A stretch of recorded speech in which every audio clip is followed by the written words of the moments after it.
पति को हराना मुश्किल ही नहीं नामुमकिन है। एक मज़ेदार कहानी।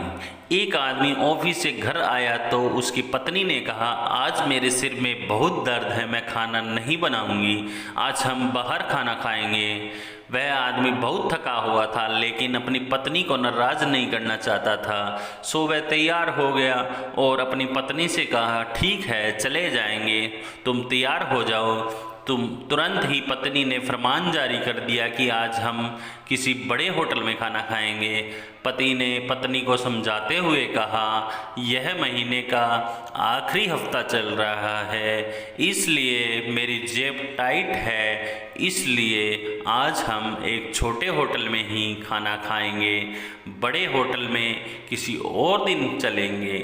लेकिन पत्नी ने जिद की कि वह किसी 5 स्टार होटल में खाना खाना चाहती है।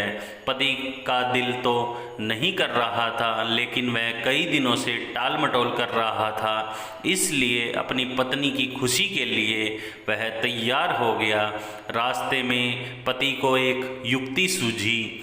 उसने अपनी पत्नी से कहा, तुम्हें पता है कि जब मैं और मेरी बहन गोलगप्पे खाने की प्रतियोगिता करते थे तो हमेशा मैं ही जीतता था। मुझे गोलगप्पे खाने में कोई हरा नहीं सकता।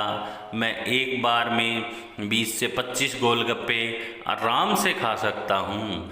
इस पर पत्नी ने कहा, ये क्या बड़ी बात हुई, मैं तो तुमसे ज़्यादा गोलगप्पे खा सकती हूँ और इस प्रतियोगिता में तुम्हें हरा सकती हूँ, क्योंकि गोलगप्पे खाने में लड़कियों का हाथ कोई नहीं पकड़ सकता। पति ने कहा, ऐसा नहीं हो सकता, मुझे गोलगप्पे खाने के मुकाबले में कोई नहीं हरा सकता। इस पर पत्नी ने फौरन कहा, चलो आज यह मुकाबला हो ही जाए और आज तो मैं आपको पक्का हरा कर ही रहूँगी। थोड़ी देर बाद पति पत्नी गोलगप्पे के ठेले पे जाते हैं। 25 गोलगप्पे खाने के बाद पति कहता है, बस मुझसे अब और नहीं खाया जाएगा। पत्नी खुश होते हुए अपना 26वां गोलगप्पा खाती है और कहती है, आज मैं इस प्रतियोगिता में आपको हरा दिया, मैंने आपसे एक गोलगप्पा ज़्यादा खा लिया।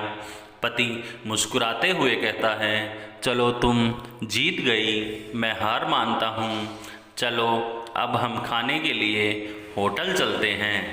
पत्नी ने कहा, मेरा पेट पूरा भर गया है, अब मैं और कुछ नहीं खा सकती हूँ, इसलिए अब हम घर जाएंगे, होटल किसी और दिन चलेंगे।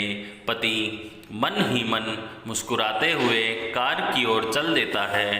पत्नी सोच रही थी कि उसने प्रतियोगिता जीत ली है, जबकि वास्तव में जीत पति की हुई थी, क्योंकि वह अपनी योजना में सफल हो गया था और एक 5 स्टार होटल का खर्च उठाने से बिल्कुल बच गया था। दोस्तों, मेरी वीडियो अगर पसंद आई हो, चैनल को लाइक, शेयर एंड सब्सक्राइब करें। आपका बहुत बहुत धन्यवाद।